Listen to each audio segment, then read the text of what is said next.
আপনি জানেন কি চাঁদের একটি দিক আমরা কখনোই দেখি না, যাকে বলা হয় the dark side of the moon. কিন্তু প্রশ্ন হলো, এই দিকটা আসলে কতটা অন্ধকার? আর সত্যিই কি নাসা বা চীন কিছু গোপন রাখছে আমাদের থেকে? চাঁদ সবসময় পৃথিবীর এক দিকই দেখায়, অন্য দিকটা চিরকাল আমাদের চোখের আড়ালে। এই ফার সাইডে মানুষ এখনও খুব কমই পা রেখেছে। চীনের চ্যাংই-4 মিশন এই অংশে প্রথমবার রোভার নামায়।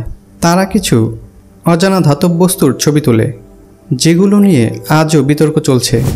কিছু ষড়যন্ত্র তত্ত্ব বলে চাঁদের ওই অংশে এলিয়েন বেস বা ইউএফও এর ধ্বংসাবশেষ আছে।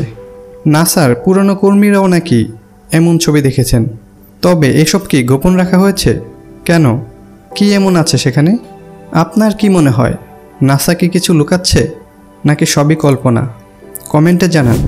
আর এমন রহস্য জানতে চ্যানেলটি সাবস্ক্রাইব করুন। আজ এই পর্যন্তই। খুব শীঘ্রই আমরা আসছি নতুন কোনো রহস্যময় ভিডিও নিয়ে। ততদিন পর্যন্ত ভালো থাকবেন। আল্লাহ হাফেজ।